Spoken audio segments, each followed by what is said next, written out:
Porque nós precisamos estar prontos e prontas para qualquer tipo de indagação que seja feita à nossa produção existencial, terráquea, artística e estética.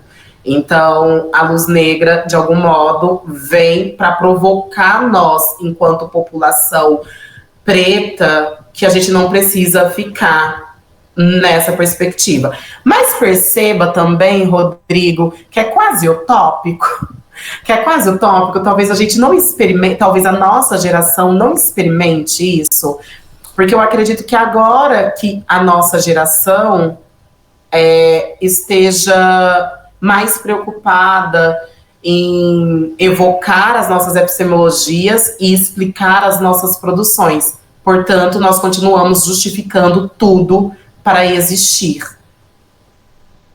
Então, a Luz Negra, ela parte da perspectiva que a gente tem que ultrapassar a noção de identidade? Basicamente. Entendi. Basicamente. Eu tenho uma outra autora que chama Abigail Campos Leal, que ela tem um texto que ela vai falar de deserções identitárias, que ela vai falar que nós precisamos nos colocar em órbita para que a identidade que é uma criação colonial, né, que ela seja destruída. Outra autora também, que é a Castiel Vitorino Brasileiro, vai falar da necessidade, não sei se eu falei dela na semana passada, mas da necessidade de provocar uma falência na negritude, que nós precisamos ultrapassar a negritude para que aí sim seja possível criar um mundo outro, provocando uma transmutação, literalmente, desses modos de produção. Então, essas autoras, eu não sei se elas são antes ou depois de Fanon, porque um dos primeiros autores que eu tive contato que fala da destruição da identidade e de uma construção radical da humanidade é o Frantz Fanon. Em colonizar os miseráveis da Terra, e agora fugiu o nome do livro, está com o livro essa tarde na mão, porque ele fala, né, para a gente superar essa ideia de identidade, que a gente só vai encontrar uma humanidade radicalmente plena quando a gente destruir, por exemplo, no caso da questão negra, a noção de negro.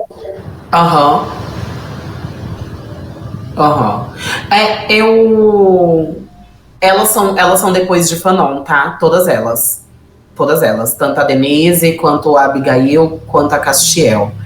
Mas eu tenho uma pergunta, Rodrigo. Eu fazendo pergunta. Você acha que é possível ultrapassar a noção de identidade? Então, mas eu acho que para a gente ultrapassar a noção de identidade, a gente tem que ultrapassar a estrutura que constrói as identidades. Entendeu? E o sistema patriarcal, machista, capitalista foi o que criaram a noção de identidade.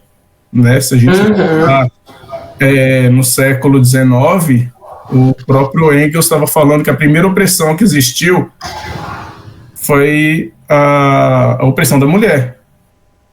Né? Tanto é que no livro dele, Estado, Família, a construção do Estado e da família é um livro praticamente sobre questão feminina, né? O Engels fazendo isso no século XIX. Então, eu acho que essas estruturas, né, patriarcal, capitalista, né, e antes delas, né, a estrutura escravagista, né, essas estruturas se constroem as identidades, né, e essas construções de identidades, elas são em detrimento de uma identidade sobre a outra, né, que é aquele livro do Douglas Barros mesmo, ele vai falar que o primeiro identitário é o colonizador, né, e aí ele vai falando como que as identidades elas foram construídas para beneficiar o homem branco europeu. E essa construção de identidade veio no bojo da construção de uma estrutura que beneficiava uma população em detrimento da outra. Então, para a gente destruir a identidade, a gente tem que destruir primeiro a estrutura que constrói as identidades, né? Aí, a partir dessa destruição dessa estrutura, a gente age na microestrutura, né? Que é a sociedade.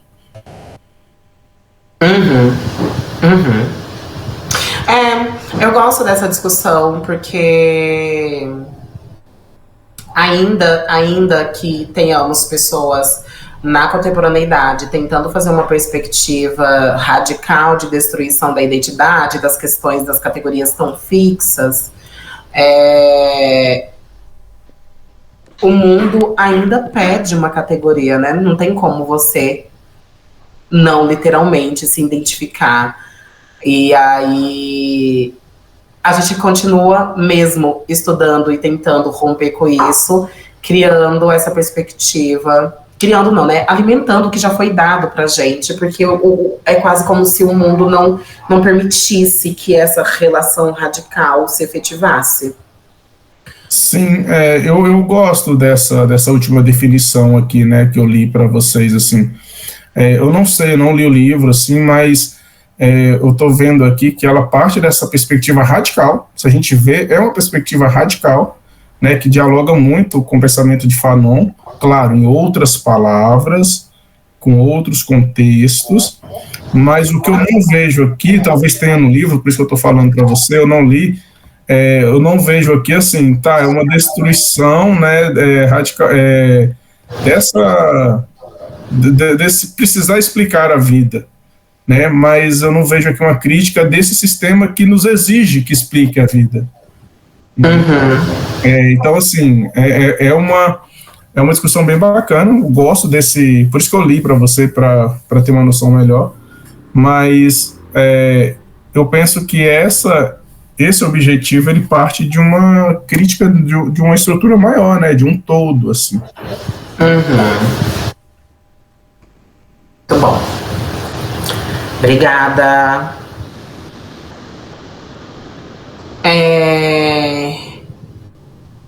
Continuando, então.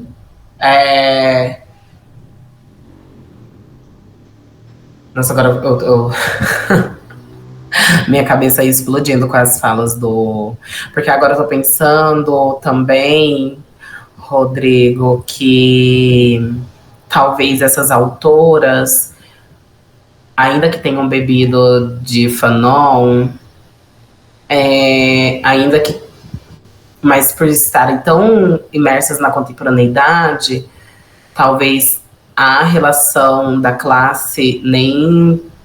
Não é que ela não tenha atravessado, né? Talvez ela não tenha sido tão importante nas elaborações epistêmicas.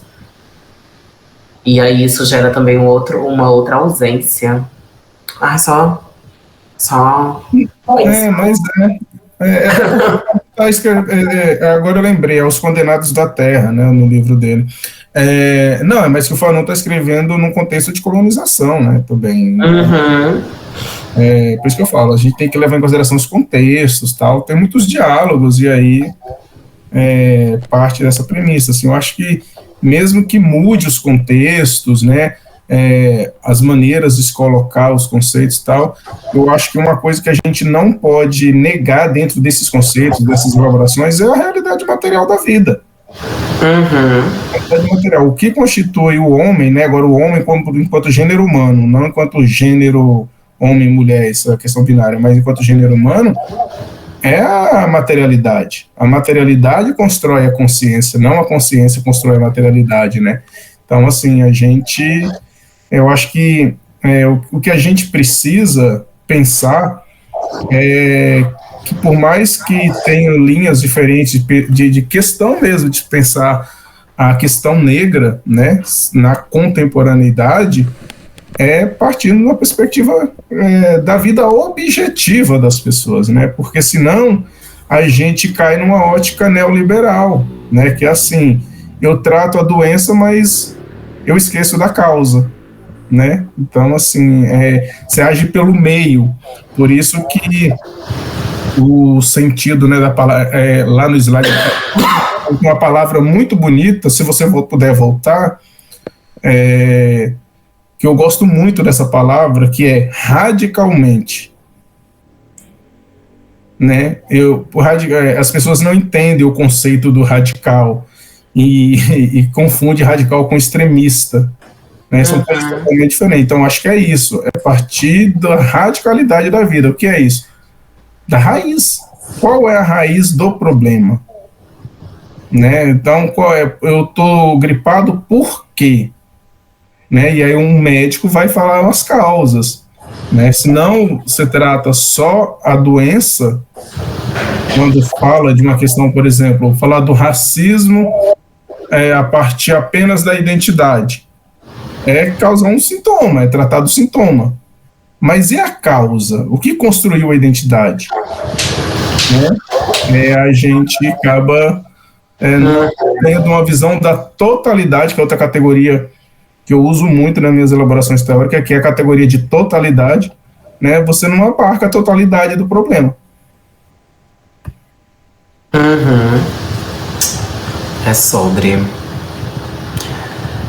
Bom, vamos continuando. Então aqui a gente vai pensar a experiência afrodiaspórica a partir dessa luz negra. Eu acho que eu já falei um pouco sobre isso, e também acredito que a própria fala do Rodrigo também dialoga com essa relação, quando a gente está falando, quando eu falei da relação da unariedade, da binariedade, como as nossas existências rompem com isso e literalmente criam outros modos de existência que não sejam pela perspectiva binária. E a perspectiva aqui binária, gente, também é importante a gente entender que ela não está somente nessa relação do masculino e do feminino, mas numa relação do que é certo, o que é bom, o que é ruim, porque obviamente para o olhar branco colonizador, ele já tem quais são as perspectivas de bom e ruim, quais são essas dimensões. Para a nossa experiência enquanto sujeitos que se fazem na escuridão, isso se revela de uma outra maneira. E outra coisa que eu gosto aqui, como a necessidade que talvez nós tenhamos de gerar em nós contradições, e que isso não é algo ruim, e que a contradição, de algum modo, provoca que a gente se dobre e recrie outros processos, assim. Eu gosto muito da contradição, eu gosto de ser contraditória, então isso também faz que, sendo contraditória, a gente não fixe nada, não há nada fixo, não há uma teoria fixa, não há uma identidade fixa, porque sendo contraditória, amanhã tudo que eu falei aqui pode ser jogado no lixo e eu não acreditar em nada mais. Então, eu acredito que isso é potente para uma criação cênica ou para uma criação terráquea mesmo de existência, e é isso. E aqui também sou eu, né, pensando um pouco como a luz negra poderia abarcar essa relação das artes da cena, como que a gente cria procedimentos específicos a partir das nossas visões escuras, das nossas relações escuras. Então, isso sou eu pensando, e gostaria que vocês também pudessem pensar, e que no final aqui a gente também pudesse conversar um pouco como a produção que vocês estão fazendo agora aí também, se existe luz negra ou se não existe luz negra, se existe todas essas questões que nós estamos trabalhando. E é isso, basicamente. Eu acho que não tem muito o que dizer aqui nesse campo, agora, nesse exato momento, mas é uma necessidade de catar um conceito filosófico, antropológico, e de olhar para as artes da cena e ver como que nós, em nossas produções, enquanto artistas da cena, da palavra, da imagem, estamos tensionando esse campo e criando novas estruturas, porque ainda que estamos destruindo estruturas, nós estamos gerando outras, e como as nossas poéticas vão se aliando em relação a isso.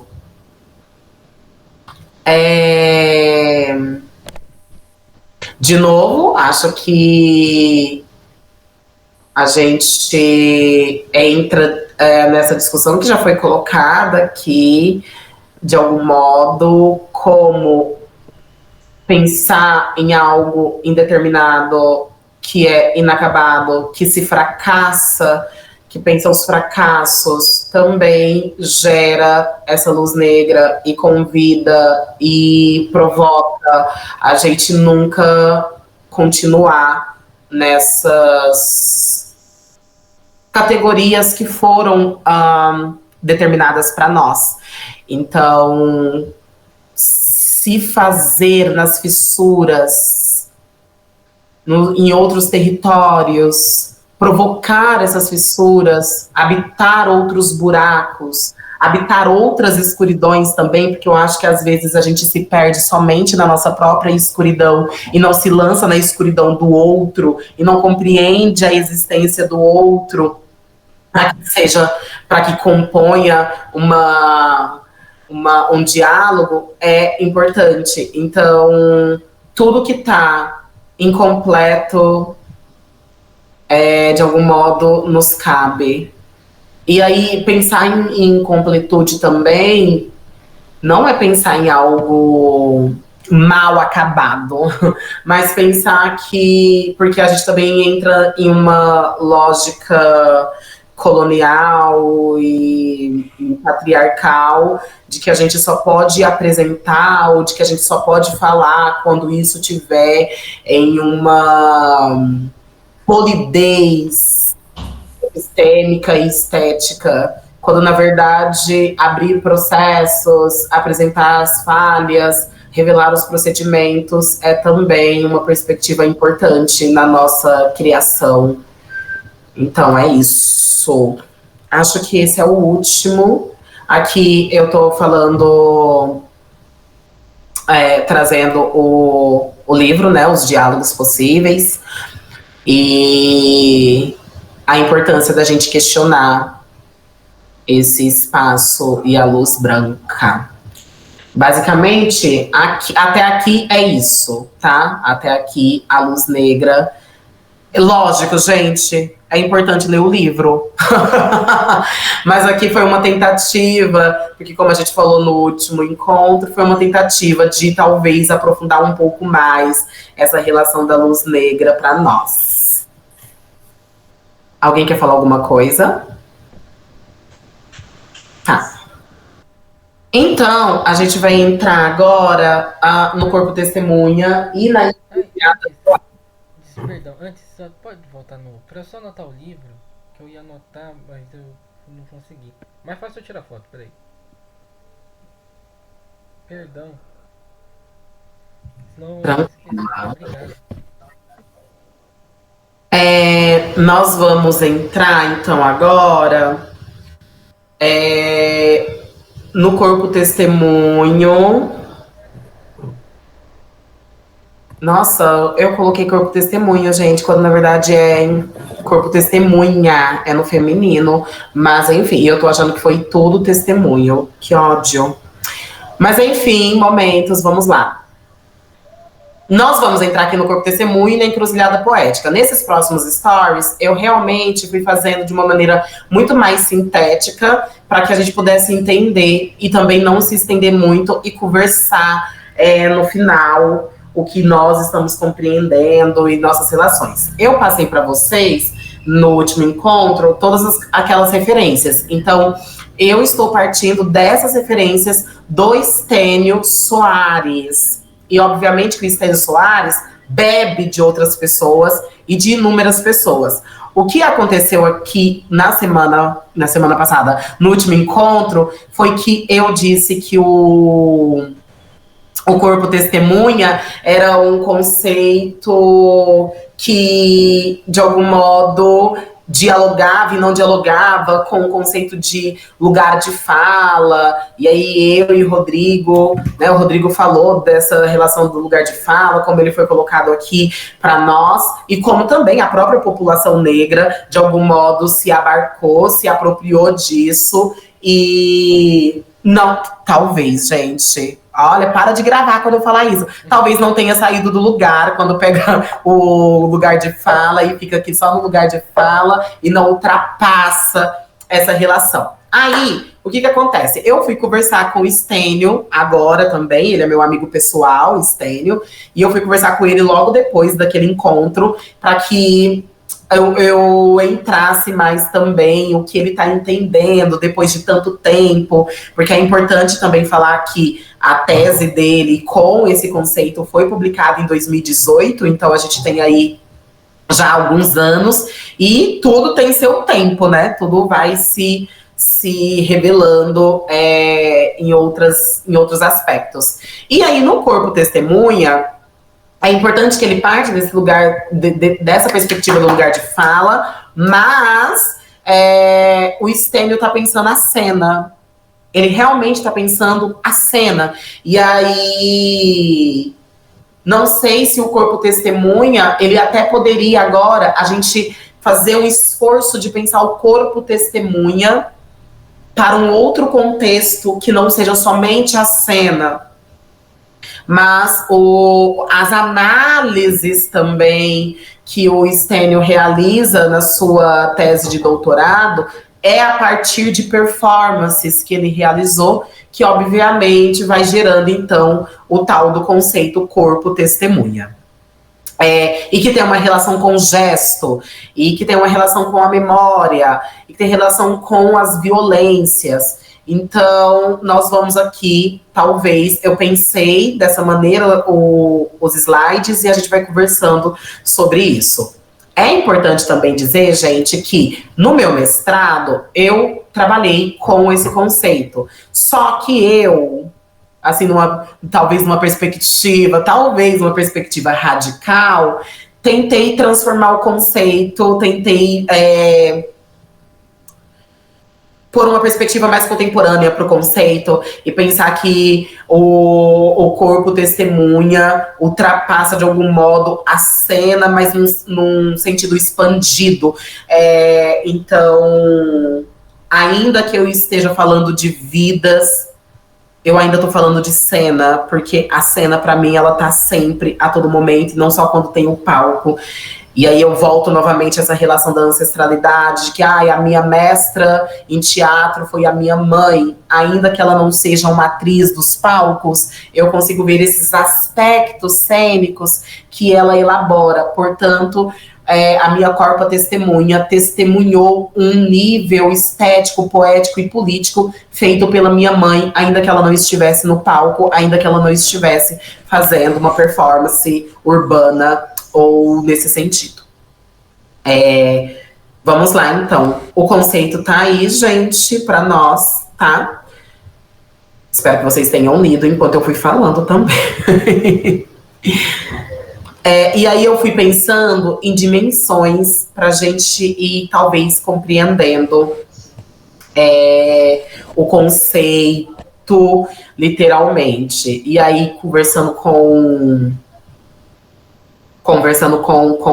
Stênio, fui entendendo melhor assim o que ele está elaborando hoje e tudo mais. No último encontro, a gente falou um pouco sobre o corpo, né? Que tudo está na dimensão do corpo, e que o corpo é linguagem, que o corpo é poética, e que essa relação do corpo testemunha, ele se revela literalmente. E aí aqui talvez, Rodrigo, e você pode até me ajudar depois, porque no último encontro a gente debateu aqui, né, dialogou como certas pessoas passam por situações de racismo, de violência, seja o que for, mas que não têm eu vou usar essa palavra, mas essa não é a melhor palavra, mas que não tem embasamento para compreender aquela violência, então sim falar com propriedade, com autoridade sobre a relação, né, da violência que aconteceu. E aqui, como nós estamos pensando o corpo testemunha e pensando para a cena, talvez aqui a gente já tenha ultrapassado essa relação e estamos pensando em artistas que já têm talvez uma dimensão de leitura de mundo e perceba a violência que acontece, então levará para a cena ou fará um registro enquanto corpo testemunha, já compreendendo todas essas cicatrizes coloniais, esses traumas coloniais que acontecem conosco.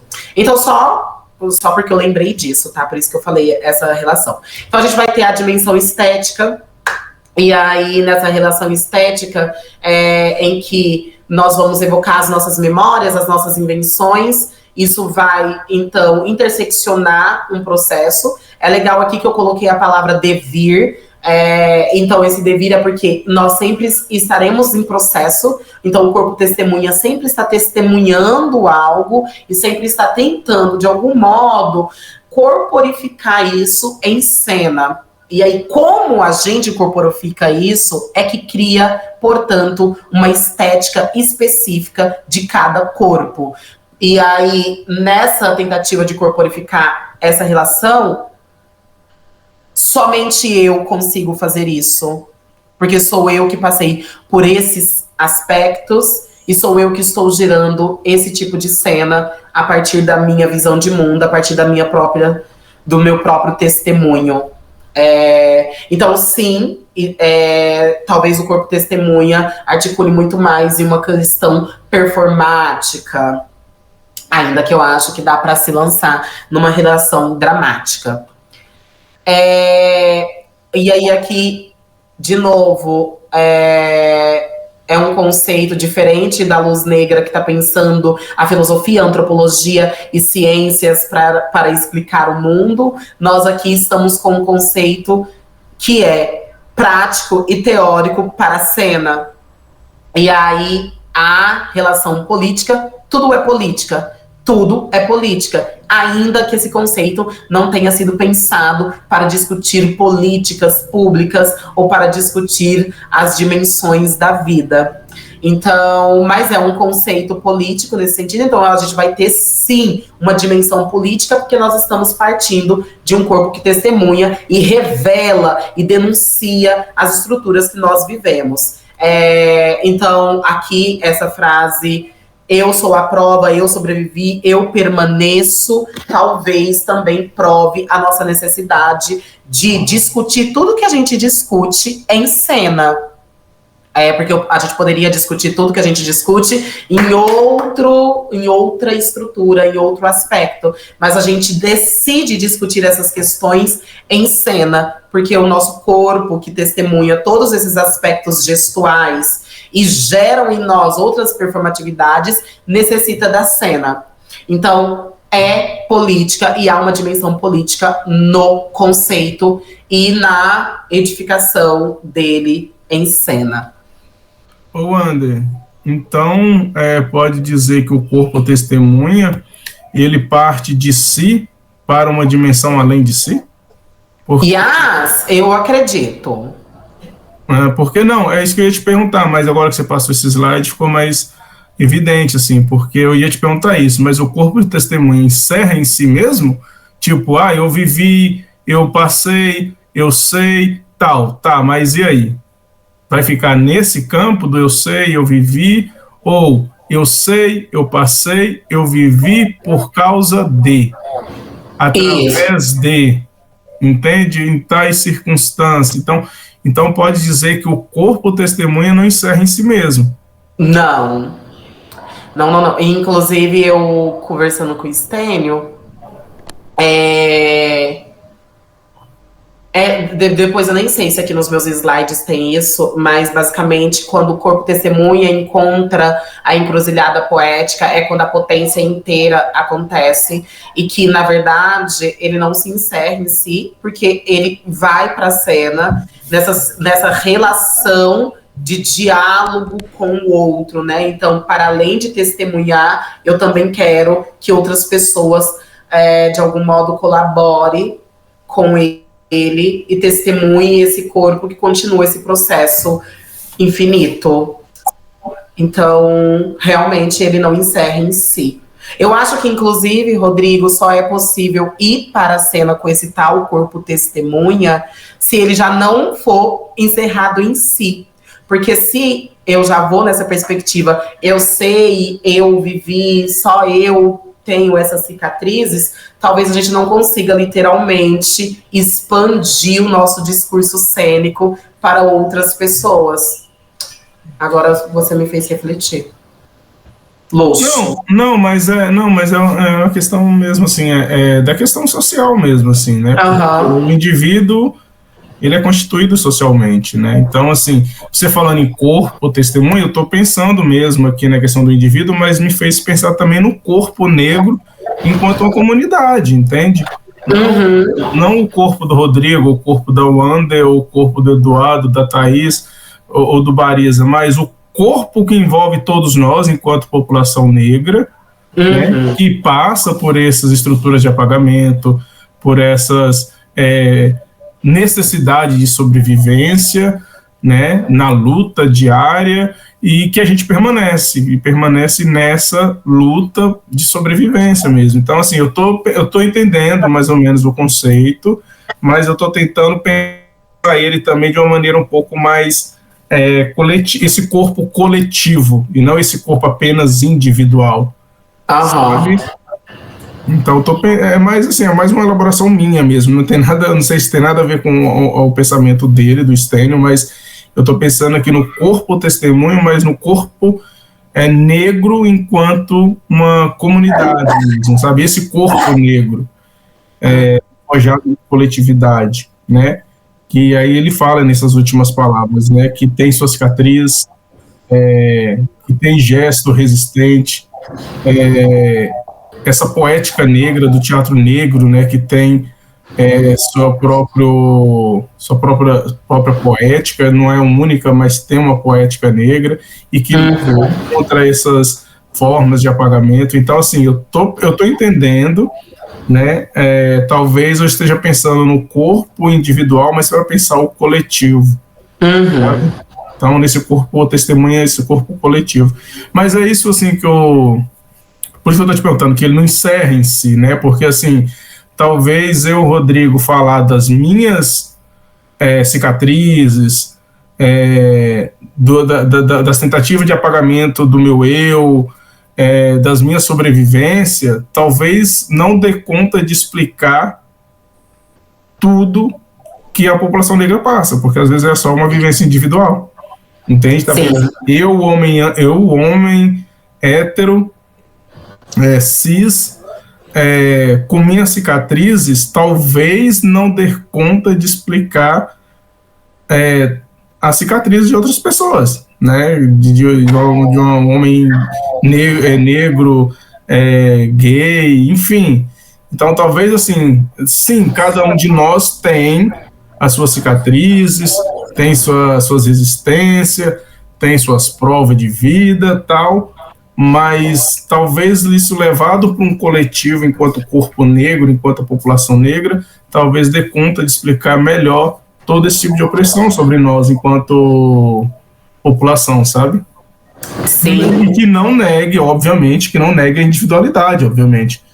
Né? Eu não vou pensar numa coletividade e falar assim, Wander, mas seu sofrimento não me interessa, o que interessa é da coletividade. Não, tem um indivíduo que sofre, que passa por isso também, que a gente tem que levar em consideração. Talvez eu até falei isso no último encontro, né? Olhar o particular para entender o universal, né? Mas olhar o universal também sem desconsiderar o particular. Sim. Agora, Vou só passar aqui pra gente... Mas eu gostei disso que você falou, e aí hoje eu comecei, inclusive, citando lá o espetáculo Macacos, do Cleiton Nascimento, e é super legal, porque o Cleiton Nascimento, inclusive, eu acho que ele faz essa perspectiva do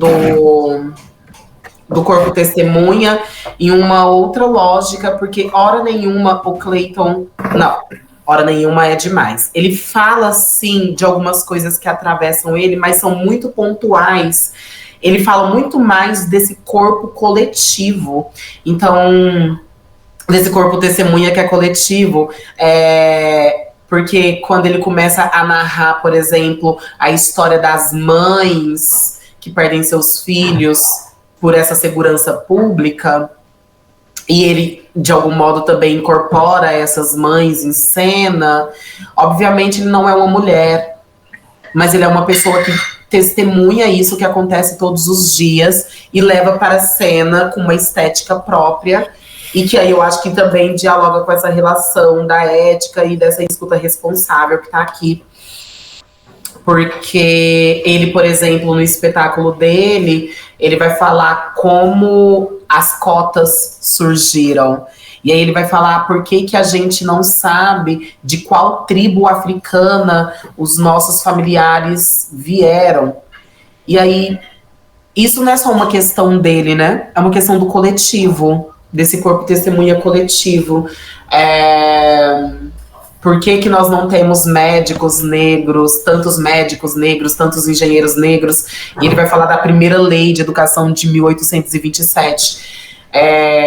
E aí eu acho que isso vai dialogando um pouco disso que você falou, de não se encerrar, mas de também pensar esse corpo que se incomoda literalmente com a violência que é individual, mas que ela é coletiva, mas que tenta levar para a cena algo que ultrapassa só o individual e dialoga mais também com esse coletivo. Até porque senão, eu acho que a gente vai fazer, na verdade, se a gente não ultrapassar, a gente vai fazer uma desmontagem, né? Eu vou falar só sobre a minha vida, e aí as pessoas vão gerar uma... pena, né? Ai, que pena como ela é sofrida. Mas basicamente é isso. Então a gente tem a dimensão ética do conceito e como a gente lida com isso também, como a gente lida com as nossas cicatrizes e com as cicatrizes do outro, e como a gente vai pensando o que se compartilha, o que se revela. Eu amo isso. Quais são as escolhas cênicas que a gente tem e quais são os testemunhos que a gente gostaria de compartilhar com essas pessoas.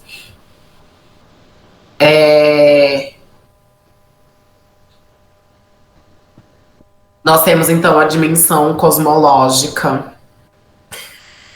E aí, olha...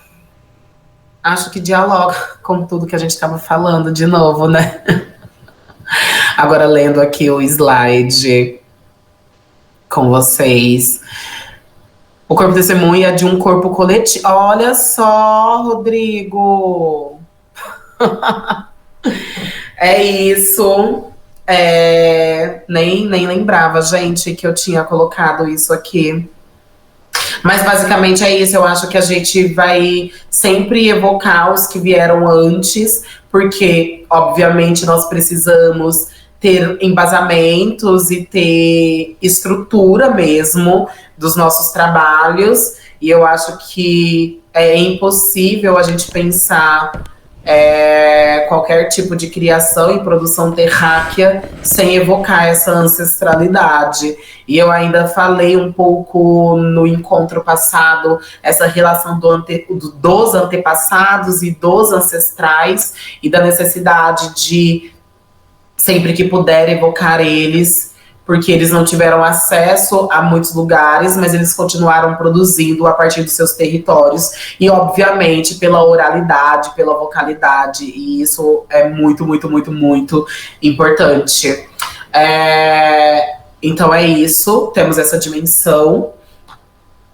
Temos essa dimensão temporal, e aqui é muito importante essa dimensão temporal, porque eu acho que ela dialoga, e depois lá na encruzilhada também, quando a gente falar da encruzilhada poética, vai dialogar também com a encruzilhada poética, que é esse tempo que ele é espiralar. Então, parece que, de algum modo, a gente já ultrapassou isso, mas isso volta, e a gente sempre tá nessas voltas, a gente sempre tá recuperando essa memória, e as coisas, elas não acontecem de maneira linear.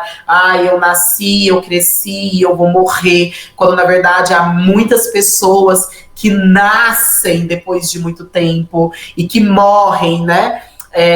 Eu gosto muito da perspectiva da morte, como a gente vai morrendo ao longo do tempo mesmo, a necessidade de morrer, e que morrer não é se aniquilar do mundo, mas é preciso provocar mortes. Mortes são necessárias no nosso processo, para que assim seja possível criar outros modos, para que seja possível produzir outras linguagens.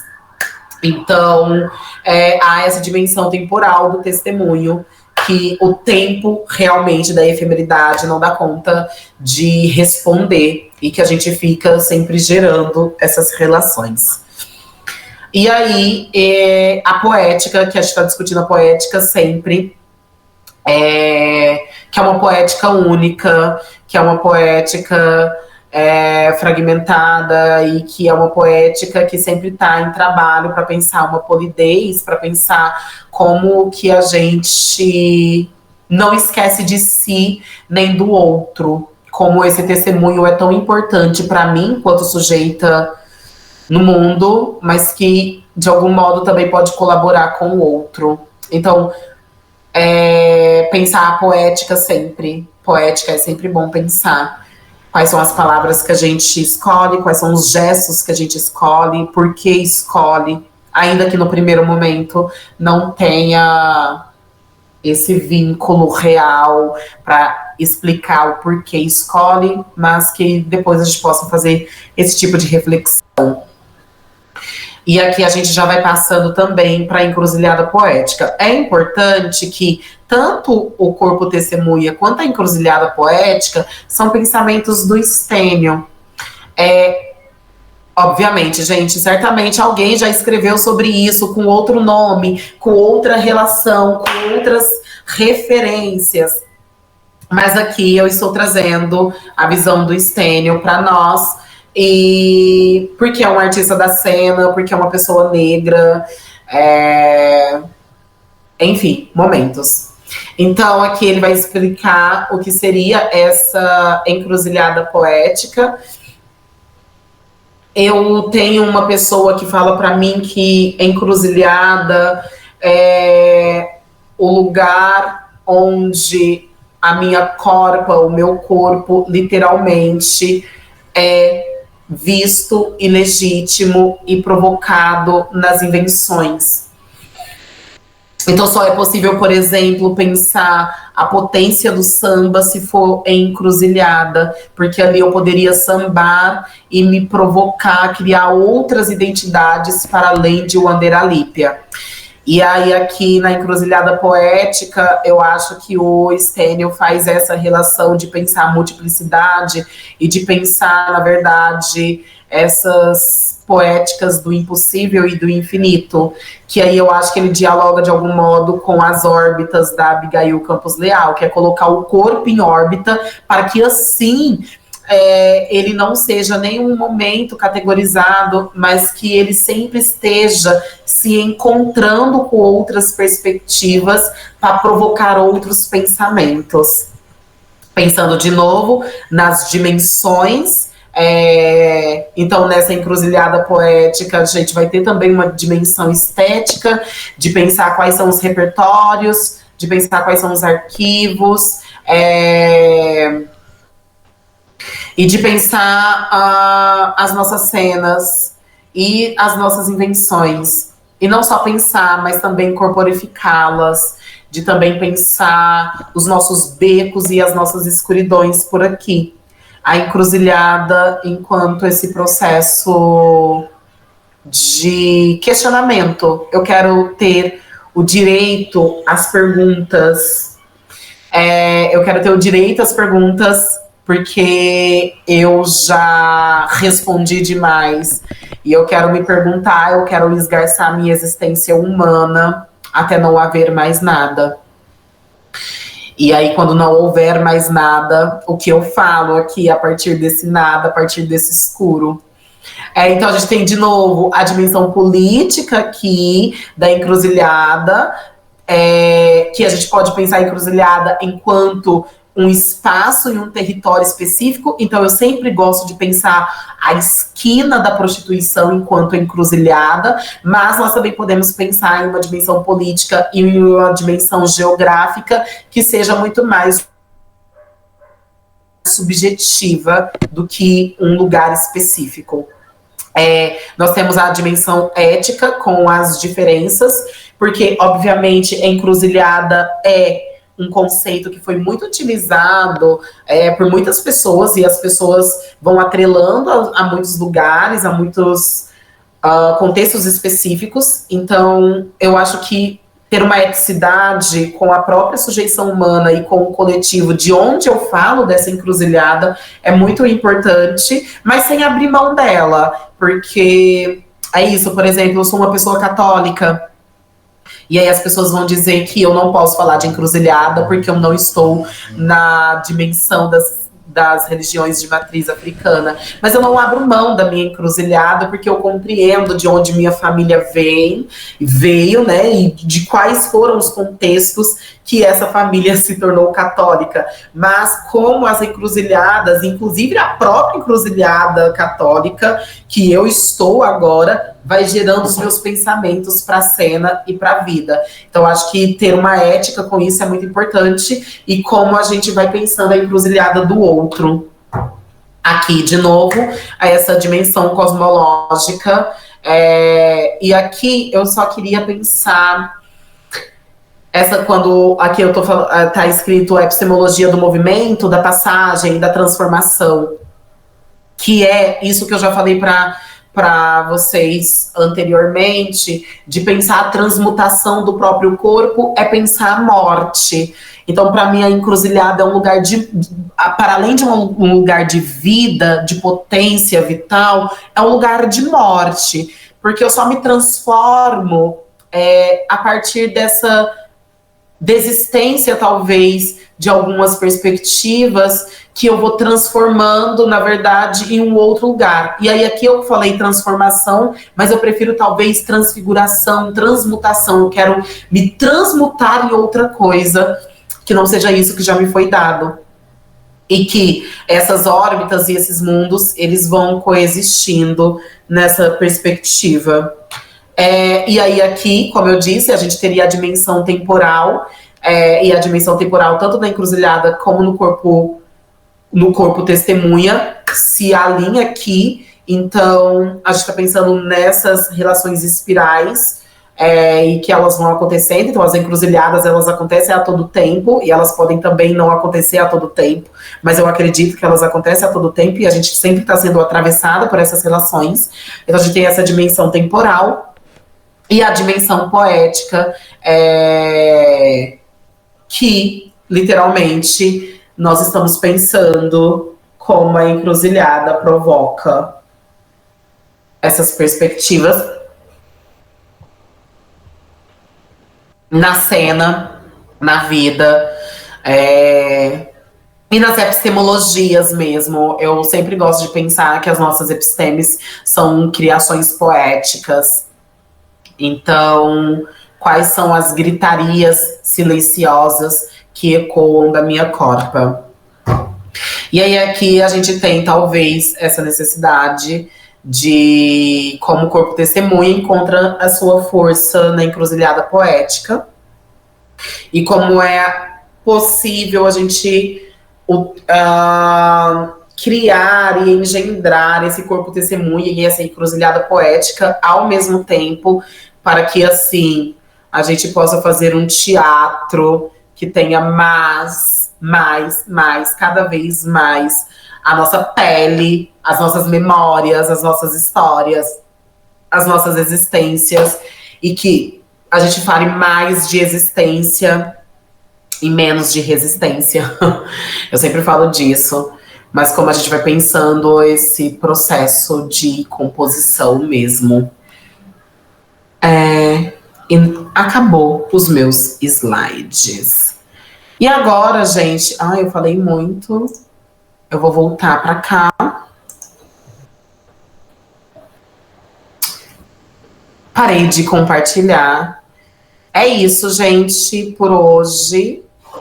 Não sei se a gente se foi mais provocações para a gente entender os conceitos da luz negra, o corpo testemunha e a encruzilhada poética. Mas foi a minha tentativa, sim, de pegar tudo isso para que a gente pudesse compreender melhor em uma pequena aula. Obviamente que cada um deles daria para ficar meses em um conceito só para a gente esgarçar, literalmente. Mas é isso. Inclusive, muito obrigada, Rodrigo. Eu adoro quando eu sou barrada, não. Quando você colabora com os pensamentos, porque isso também vai fazendo com que eu faça com que o conceito também trabalhe na minha mente de outra maneira. E me tira também, talvez, dos meus pensamentos tão cristalizados, talvez. Mas é isso. Abro pra gente conversar. Para quem quiser conversar também. E aí eu sei, né, o espetáculo do Clayton, que eu consegui enxergar todos esses conceitos ao mesmo tempo acontecendo na minha frente, assim.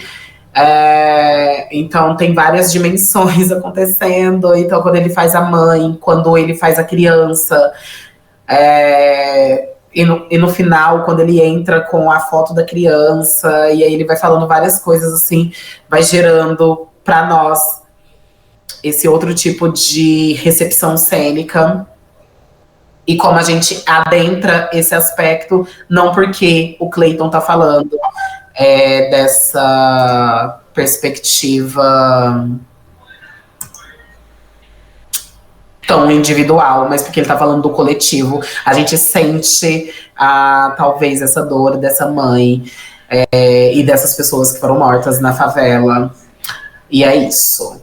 Então, abro aqui pra gente conversar, se tiver alguma questão, se não tiver questão, só considerações. É isso. Ai, agora foi. Opa. Ai, tá me ouvindo? Oxe. Mutado, Dudu, tô mutado. Agora foi? Foi. Tem uma pergunta, né? Junto com um monte de coisa que eu fui pensando. São duas. Na questão do corpo testemunha, será que a gente faz, só que sem saber do conceito? Por exemplo, quando a gente busca numa vivência nossa, agora que eu tô sabendo do conceito, né? Mas, por exemplo, quando a gente busca através de vivências nossas criar cenas mesmo. Por exemplo, tem cenas, tem um texto meu que eu dou que ele reflete sobre a violência doméstica, né? Mas eu falo sobre isso porque eu já passei por essa experiência, né? Só que mas eu falo de uma forma não do ponto de vista de quem está experienciando, mas quem assistiu a violência doméstica acontecer. Então, tipo, será que isso daqui que eu fiz é um conceito do corpo testemunha ou ele não é? Né? Que foi me refletindo e eu fui lembrando, falei, caramba, mas será que eu já não fiz algo parecido? Só que eu não sabia, né? Que é um processo desse negócio de escrever vivência, né? Que eu também fui descobrindo ao longo do processo, né? Eu já sabia que era possível fazer obras a partir de vivências próprias, mas também utilizar isso como elemento de criação de cena, ou próprias ou coletivas, né? Mas utilizar isso como metodologia para criação de cenas é um bagulho muito louco. Essa é a primeira pergunta. E a segunda pergunta é se o nome encruzilhada ela significa que é um ponto de encontro de todas os conceitos apresentados pelo Stênio. Então, por exemplo, dimensão poética, política, o corpo testemunha e a luz negra também, que também é uma das coisas que entra dentro do que o Stênio tenta traduzir pra gente. São duas perguntas. Tá, sobre os conceitos, eu acho que tudo isso acontece, a gente só não tem consciência de que alguém já nomeou esse fenômeno. E aí é isso. Eu acho que outro pesquisador pode também nomear esse mesmo fenômeno com outro conceito. Nomear as coisas é muito importante, né? A gente saber nome das coisas. E ao mesmo tempo, não. Talvez isso nem faça sentido para algumas pessoas ter que nomear, falar, nossa, a experiência que eu tive é uma experiência de corpo testemunha. Mas, como é um pesquisador acadêmico, a preocupação é essa, né? A criação de conceito, enfim. Então, eu acho que sim, nós vivemos tudo isso, esses fenômenos que são explicados por esses teóricos. Então, assim, luz negra na nossa produção, assim, corpo testemunha, assim, encruzilhada poética. O grande babado é que a gente só não tinha acesso a essas informações até então. E sim, eu acredito, literalmente, eu acho que depois que a gente entende o que é o conceito, como acontece, são as nossas leituras em relação a isso. Como eu, enquanto sujeita, vou corporificando esse conceito em mim e também transformo ele. Eu transformo ele para o meu contexto.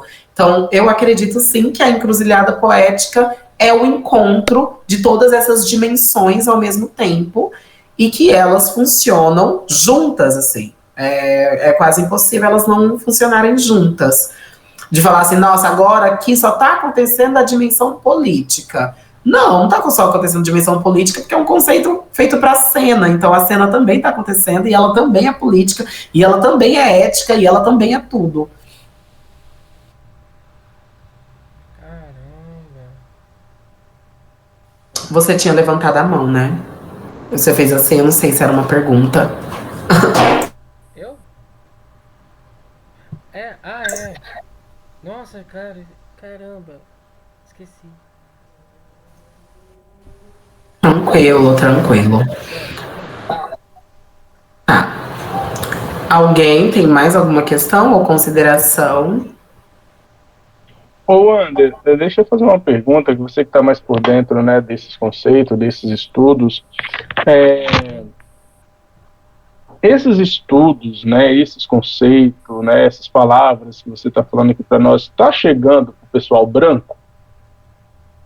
Ou é um conceito, estudos, elaborações que está preso dentro da bolha da negritude? Babado a pergunta. Olha, o conceito de luz negra, eu tenho. Isso eu posso falar que realmente está chegando à população branca. Aí eu não sei se é porque é um conceito feito pela filosofia, pela antropologia, e aí as pessoas brancas têm mais esse lugar de ler, enfim, de se lançar nisso. Mas esse eu tenho certeza absoluta que está chegando. O de corpo testemunha, eu posso estar falando uma grande bobagem aqui, tá? Mas o de corpo testemunha e encruzilhada poética, eu ainda acho que está só na bolha da negritude. Até porque aquele vídeo que eu mandei do Stênio aqui no último encontro é, inclusive, um encontro de teatro negro, né? É um encontro de pessoas que só pensam teatro negro. E aí eu acho que ainda é um conceito que está chegando por uma elite negra acadêmica ainda. Se tiver o corpo testemunha, encruzilhada poética, eu ainda chega numa elite negra acadêmica. Eu acho que ainda não ultrapassou os muros da universidade e que tem pouquíssimas pessoas brancas ou negras não acadêmicas que estão acessando isso. Então, para mim, essa é uma leitura que eu faço realmente, que pode ser que não, né? Mas, na minha leitura, vendo as discussões acadêmicas e não acadêmicas, para mim o de luz negra chega para fora e as pessoas brancas estão consumindo, mas o de corpo testemunha e encruzilhada poética, não. Não, entendi, não, é só uma pergunta mesmo, porque pensando em todo esse contexto assim, tem muita gente branca fazendo merda, né? Tem muita gente branca usando, colocando pessoas negras, né, atores negros em cena para cumprir uma cota, para se dizer que é desconstruído, mas o roteiro é todo escrito pelo branco, assim, sabe? Que em Ribeirão tem, eu conheço grupos de teatro dirigido por pessoas brancas que escrevem roteiros para pessoas negras e só escreve merda e participa de festival e tudo ainda por cima. Mas é assim também, né? Esses festivais também não servem de base, né? Porque eles vê lá na programação, vai falar de negritude, então passa, porque vai suprir uma cota. Às vezes nem vê o conteúdo do que está sendo realmente debatido naquelas peças, né? Então, por isso que eu estou te perguntando se está chegando nos brancos, no sentido assim, está chegando nas escolas de teatro, nas faculdades de teatro. Eu não sei, Eduardo, se você e a Thaís, o Variza, pode dizer se esses estudos chegou lá no Senac, né? Porque realmente, assim, né? Infelizmente, não sei se é Minas Gerais que você mora, né, Wander? É Minas? Eu não sei se é aí também, mas muitas das pessoas brancas que fazem teatro, e negras também, em certa medida, viu na questão racial, né, um nicho de mercado, Sim. né, e esquece toda a questão simbólica, política mesmo da coisa, e porque achou um nicho de mercado, e aí acaba fazendo merda. Assim, eu já vi grupos do Sesc, né, falando de negritude, e um homem branco, barbado, fantasiado de Ansan dançando lá no meio do palco. Entende? Então, assim, é isso. Então, por isso que eu estou te fazendo essa pergunta, porque a gente aqui está por dentro dessas questões, está lendo, está estudando, está pesquisando, talvez cada um numa área e tal, mas a gente está dentro do debate. Mas quando a gente vai para a prática mesmo do mundo teatral, do mundo, não só teatral, mas das artes da cena de maneira geral, parece que esses conceitos, esses estudos, estão aí dentro das quatro paredes da universidade, num gozo, numa masturbação intelectual, e só isso. Não serve para mais nada, sabe? Não serve socialmente para nada, a não ser para uma certa elite, que nem você falou, né? Para certa elite negra. E, bom, os brancos continuam ganhando dinheiro com nossas narrativas, produzindo merda, e acha que estão arrasando. Então, e por isso que minha pergunta. É, isso é uma coisa que eu acho muito legal, até para pensar, né, do como a gente pensa a cena, a cena teatral e dentro num contexto acadêmico. Uma coisa que eu vou puxar para outro lado, que eu sou um cara que eu gosto muito também de ciência. Eu gosto muito de ciência, muito mesmo, sabe? Bastante. Eu fico vendo aqueles canais de curiosidade científica, sabe? Uma das coisas que a ciência fez, algo que o teatro não fez, é transformar sua linguagem em popular. Tipo, o teatro faz, sim, só que esses conceitos acadêmicos, eles não são popularizados para a população em geral, sabe?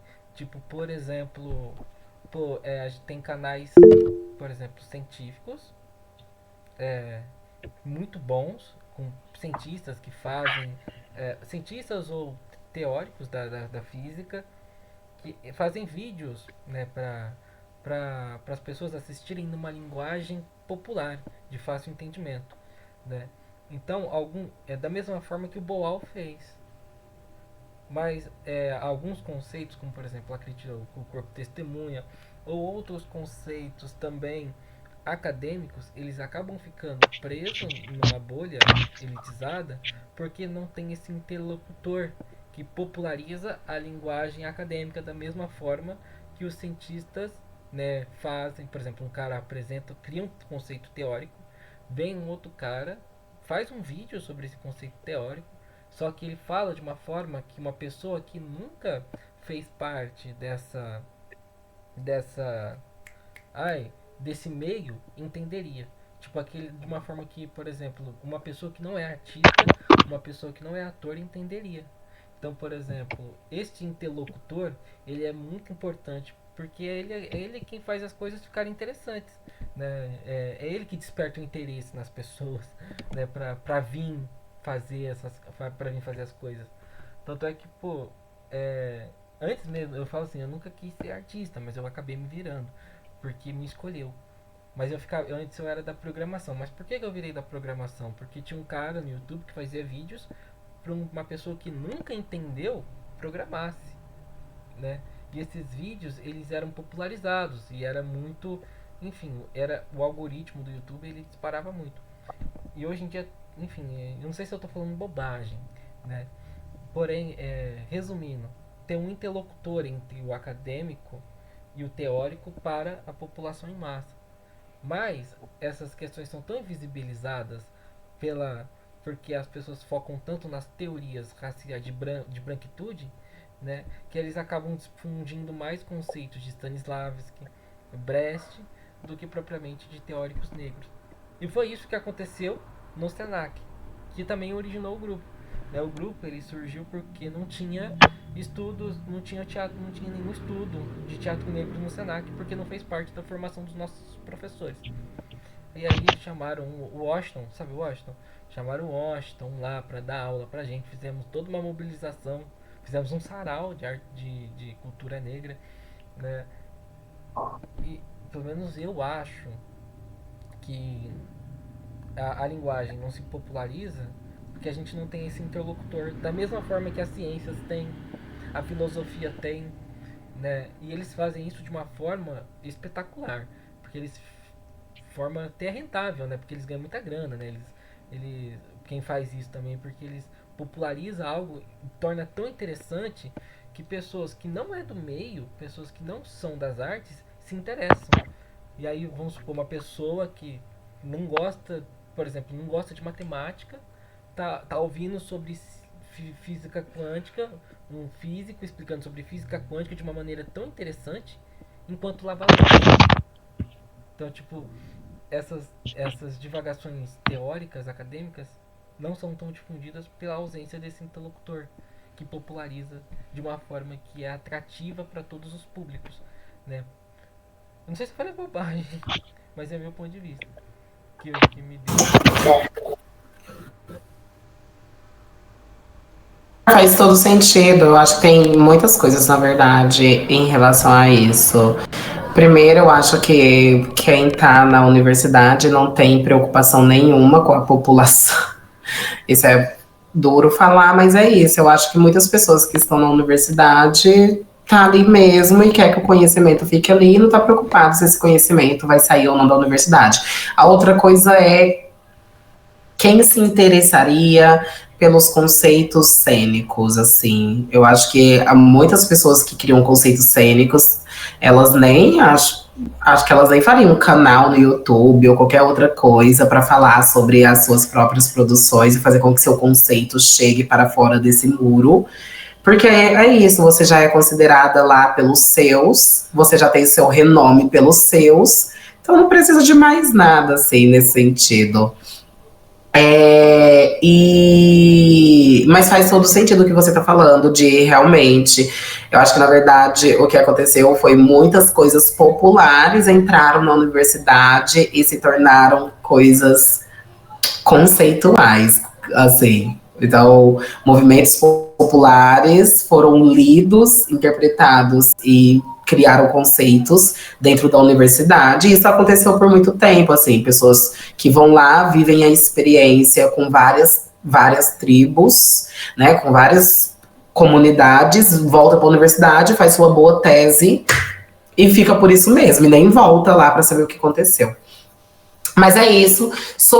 Eu acho que poucas são as universidades ou cursos de escolas de teatro que tenham núcleo, né, que tenha algum lugar, assim, para discutir teatro negro. Na minha graduação eu tive com uma professora branca, mas que pelo menos, sabe, tentou contemplar ali o que estava, mas eu acho que agora eu faço estágio na UFO, e aí vivendo lá com as pessoas, eu acho que isso nem chega.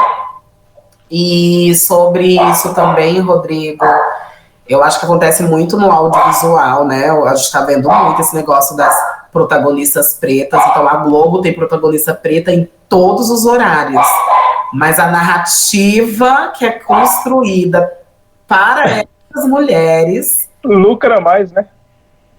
Hã? Lucra mais, né?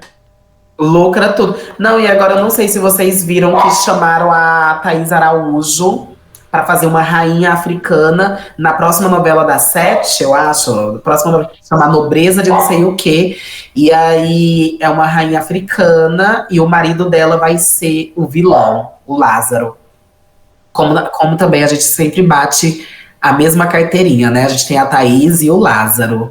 Aí só temos eles. E aí o povo inclusive reclamou que a Sharon Menezes fez a novela lá, Vai na Fé, que foi super famosa, e que faz 2 anos que terminou Vai na Fé, e ela não foi chamada para fazer nenhuma outra novela. E a Sharon Menezes também fez a primeira protagonista depois de mais de 20 anos na Globo. Mas o grande babado foi, a Thaís Araújo recusou fazer a tal da rainha africana, porque ela não queria emendar uma novela na outra. E aí chamaram outra atriz para isso, mas não sabe. E aí eu fui até ler o que vai acontecer. Então, assim, a rainha africana vai perder o seu posto de rainha. Aí eu já tô assim, gente, que história é essa? A pessoa já começa a rainha e já é deposta da narrativa de ser rainha. Então ela vai perder a coroa já. Aí já é outra narrativa. Mas é isso, assim, a gente tá vendo Vale Tudo com a Raquel, que a escritora tá se perdendo no Vale Tudo, que colocou uma atriz negra para fazer o babado e ela não tem know-how para escrever uma história na contemporaneidade com uma atriz negra. E aí tá gerando todo esse babado. E é isso, porque na verdade a gente também... Para mim, a questão a gente também tem que sair da cena, assim, a gente precisa de autores, de produtores, a gente precisa de gente em todos os contextos. Mas é isso. Tem um livro chamado A Armadilha da Identidade, do Ahad Said. Leia que a gente vai entender todas essas compreensões, assim. Mas só fazendo um adendo aqui do que o Eduardo falou, fazendo justiça aqui, né, que o Eduardo falou a questão da ciência, existe na história do teatro, sim, pessoas que não são acadêmicas, mas são intelectuais, que são coisas bem diferentes, que sim, que demonstrou que teatro é ciência e usou termos científicos para explicar o teatro, como o teatro pode explicar o movimento da sociedade, que é Bertolt Brecht. Bertolt Brecht foi um dos primeiros dramaturgos mundiais a dizer: teatro é ciência. Se ele não é, ele tem que beber da ciência social. Brecht e Piscator, claro, mas com maior ênfase no Brecht. O efeito de distanciamento é um conceito criado fora da universidade, mas de estudos de um intelectual que o Brecht é. O teatro de Brecht é um teatro muito sofisticado, sabe? Então, assim, existe sim, viu, Du? Existe, que Brecht, assim como muitos outros autores, são muito mal compreendidos, né, ensinados de todo jeito, é o que o Wanda falou, saiu do popular, que o Brecht criou com seus conceitos na ação política do fazer teatral com não atores, dentro de uma Alemanha, né, pré-Primeira Guerra, depois Segunda Guerra, e aí quando esses conceitos entram para dentro da universidade, meu amigo, a salada de fruta que é feita desses conceitos, da própria atuação, né? Então, assim, existe sim, só para fazer justiça que a a Brecht e a Piscato, mas, como eu disse, né, com maior ênfase a Brecht. Tem um livro do Fernando Peixoto, se você procurar, ele é baratinho, você acha ele baratinho, chama Brecht, uma introdução do teatro dialético. E ali ele vai falar, ele vai explicar um pouco, né, sobre a compra do latão, né, que é tipo um romance mesmo, né, de Brecht, e no qual ele vai tratar desses assuntos. Então, Brecht não é eurocêntrico, tá, gente? Não é porque o cara nasceu na Europa que ele é eurocêntrico, tá? Tem muita gente que confunde, né? Só porque a pessoa nasceu na Europa ele é eurocêntrico. Não, não é. Brecht não é eurocêntrico. Brecht bebe muito do teatro chinês, principalmente. Muito do teatro chinês. E China está bem longe da Europa. Então, assim, a gente tem que ter essa ideia de que o cara nasceu na Europa, mas isso não quer dizer que ele é eurocêntrico. O eurocêntrico é diferente de ser europeu, é coisas diferentes. Então, assim, tem na história mundial, e quem entendeu isso perfeitamente, o Du acabou de falar, foi Augusto Boal. Augusto Boal pegou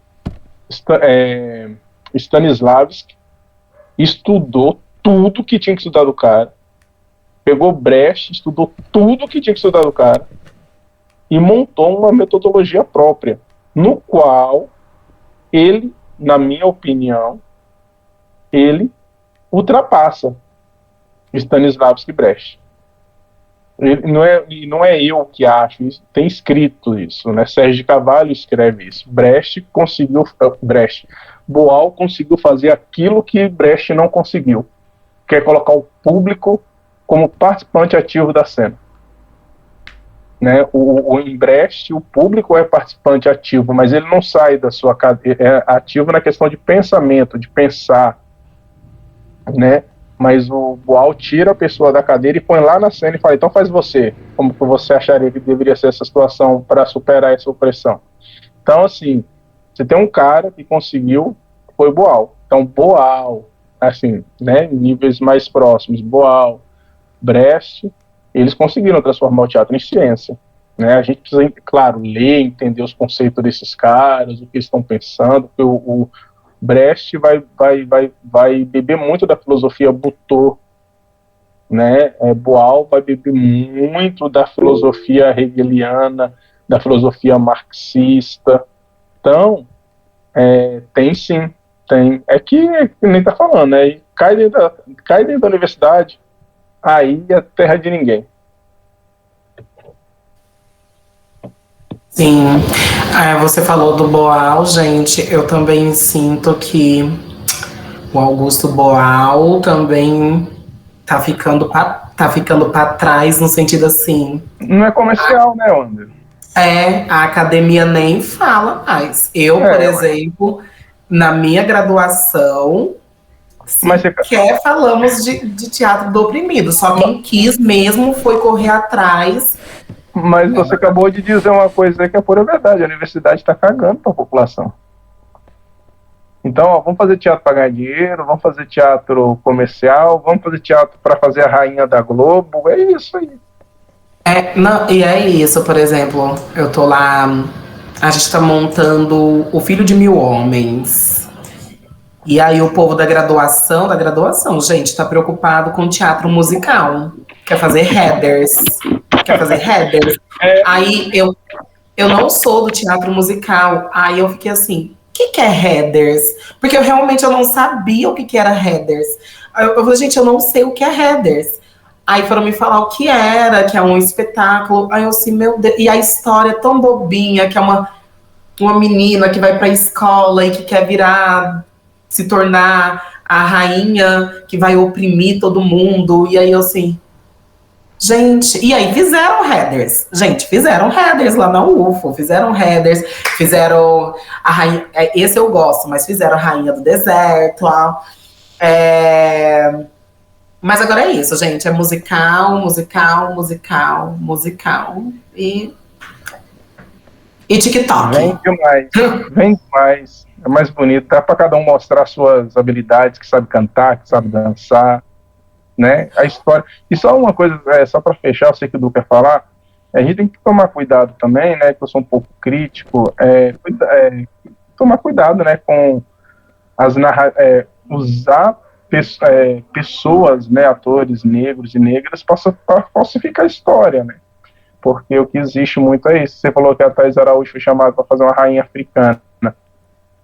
Tá, eu não sei como vai ser essa história, tal, mas assim, existe uma romantização, né, também dos reinos africanos, né? Os reinos africanos eram totalmente sanguinários, né? Eram totalmente os reis africanos, eles eram cruéis também com quem eles venciam a guerra, né? Um filme, claro, não é meus melhores, mas é só assistir a Mulher Rei. É só assistir a Mulher Rei. Ali demonstra como os reis africanos faziam negócios com escravagistas brancos europeus. Como que eles invadiam outras reinos, venciam aqueles reinos e pegavam os homens daqueles reinos para vender para os homens brancos, né? Então, assim, claro que existia um tipo de escravidão na África antes do século XVI, mas que não era direcionada para a raça, porque não tinha essa noção de raça e tal, era por outra questão, mas a partir do século XVI, esses reinos, esses reis, essas raízes eram sanguinárias. Aí fica aí, que veio para o Brasil reis e rainhas. Tá, mas quem eram esses reis e rainhas? Né? Porque essa romantização também e aí você nega a história, porque aí você romantiza, né, como se fossem anjos, que eram reis e rainhas anjos, benevolentes, e na verdade eram cruéis. E não é que isso é ruim, não é que isso... Eu estou falando porque eles estavam num contexto que isso precisava ser assim, né? Estava num contexto, óbvio, né? Não é uma análise moralista, mas eu estou querendo dizer que essa romantização também não cabe dentro dessas narrativas, porque isso aí é mega história. O que existe de protagonistas negros em produções audiovisuais para negar realmente a realidade, para negar a história, totalmente, muito. Né? Se a gente pegar Pantera Negra, por exemplo, um filme reacionário, neoliberal, e tem gente que bate palma ainda. Sabe, Pantera Negra é um filme reacionário, entende? Onde quem quer o bem de toda a população negra é o vilão. E o bonzinho quer abrir uma ONG. É isso. Isso Então, gente, só pra fechar também o encontro, que eu tô morrendo de sono também. Eu acho muito legal, porque... Não é que eu acho legal, mas é porque esses conceitos, talvez, né, principalmente do musical, eles derivam da influência mercadológica dos Estados Unidos também.